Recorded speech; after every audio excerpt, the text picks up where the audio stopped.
वंदे मातरम एक मुद्दा जिसपे शांति सी हो गई है, लेकिन सुप्रीम कोर्ट ने अब सेंटर और लद्दाख एडमिनिस्ट्रेशन को दोनों को नोटिस भेज दिया है। और बेंच में जो जस्टिस अरविंद कुमार साहब थे और जस्टिस एनवी अंजारिया साहब थे, कोर्ट ने यह कहा है कि वाइफ को डिटेंशन के जो ग्राउंड्स थे वो ना बताना फेयर रिप्रेजेंटेशन के हक के सवाल पे एक बहुत बड़ा सवाल उठाता है। अगली सुनवाई जो है वो 14 अक्टूबर को होने वाली है। अब लद्दाख भारत का वो एक ऐसा हिस्सा है जहां पर ठंडी से ज्यादा जहां सर्द ज्यादा गर्म सियासत चल रही है। पिछले 10-12 दिनों में जो भी हुआ है, बहुत सारे इसमें नैरेटिव आ गए हैं, बहुत सारे लोग कुछ पक्ष में विपक्ष में, कुछ सब लद्दाख वालों को गलत कहने लगे हैं। बेवकूफ लोग हो, जरा उनकी देशभक्ति के बारे में पढ़ लेना थोड़ा सा।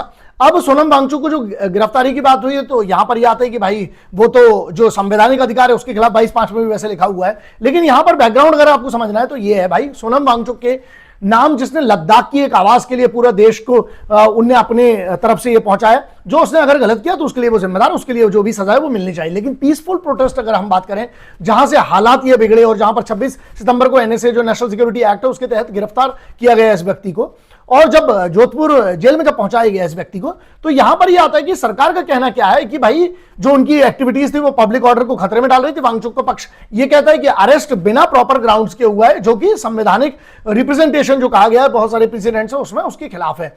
लेकिन इसके पीछे के कानूनी तर्क जब तक आप नहीं समझोगे, जैसे आर्टिकल 22(5) जो है of the constitution of India, वो ये कहता है कि अरेस्ट के बाद व्यक्ति को रीजंस बताना जो है वो जरूरी है ताकि वो अपील कर सके। एनएसए का सेक्शन 8 जो है उसमें भी यही लिखा है कि grounds of detention to detenu जो है उसको बताया जो जाना है वो बहुत ज्यादा जरूरी है। लेकिन अगर इसको एक बड़े पर्सपेक्टिव में आप समझोगे तो वो है कि वांगचुक का जो एनजीओ है सेकमॉल का जो एफसीआरए लाइसेंस जो रद्द कर दिया गया है, तो सोनम वांगचुक जो है, एक बात बताओ, उसके बाद जो कर्फ्यू जारी हो, जो कानून के जानकारों का दावा यह है कि भाई ऐसा है कि एक्टिविटी जो थी वो गलत थी, जो सरकारी जिसको बोलते हैं सरकार की तरफ से जो एक लोगों ने, उनके जो रिप्रेजेंटेटिव्स हैं उनने ये कहा है। लेकिन कॉन्स्टिट्यूशनल ग्राउंड जो है वो बैलेंस समझना पड़ेगा।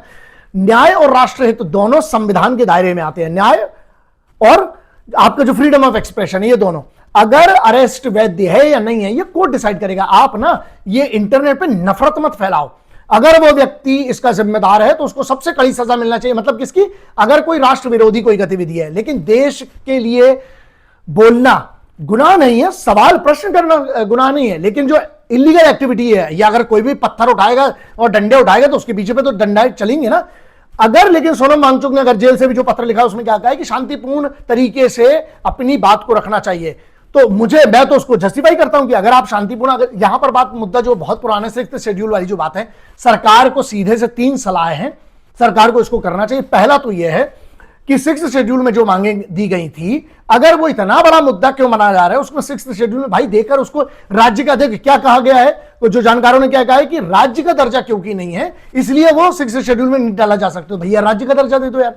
ये बात भी तो सही है ना कि वहां के जो लोकल लोग हैं, एक बात बताइए, उनकी लोकल समस्या है। एक मेंबर ऑफ पार्लियामेंट सबको रिप्रेजेंट नहीं कर सकते ना। अगर उनकी खुद की एक विधानसभा होगी तो उससे प्रॉब्लम क्या है? कैसे कैसे को क्या क्या अधिकार दे के रखे हुए हैं, कैसे कैसे को इधर कितने सारे खर्चे हो जाते हैं, हमारे किस किस चीज में खर्चे हो जाते हैं।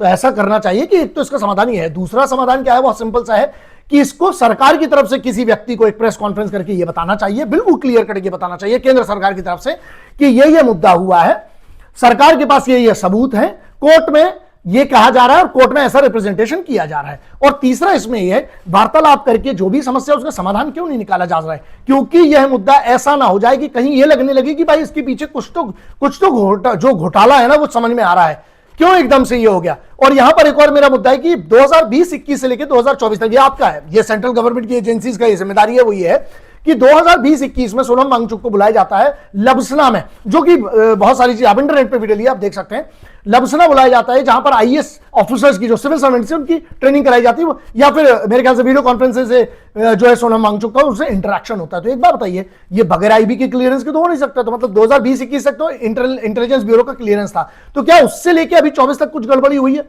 ये देखना चाहिए। पूरे साक्ष्यों के साथ एक बार प्रेस कॉन्फ्रेंस करके अपना पक्ष रख दीजिए। रही बात मेरी, 14 तारीख को जब सुप्रीम कोर्ट जो कहेंगे, आज तो नोटिस भेजा है, सुप्रीम कोर्ट जैसे कहेंगे, मेरी जिम्मेदारी है कि मैं कोर्ट न्याय संगत बात रखूं। और यहां पर जो लोग बिल्कुल भड़का रहे हैं सोशल मीडिया में, थोड़ा सा ये ध्यान रखना ना, आप लोग आपस में ना कृपया करके अपनी ऐसी तैसी ना करवाइए। क्यों ना करवाइए? 2 पक्ष हैं, आप दोनों पक्ष के साथ जा सकते हैं। जो सोनम वांगचुक को सही बोल रहे हैं वो आपका अधिकार है, जो यहां पर सरकार को सही बोल रहे हैं वो आपका अधिकार है। लेकिन सिर्फ इतना ध्यान रखो, राष्ट्रीय सुरक्षा कानून अगर लगा है उसके पीछे कोई ना कोई ग्राउंड होना चाहिए। नहीं होगा ना तो कईयों की नौकरी चढ़ जाएगी, ये बात ध्यान रखना।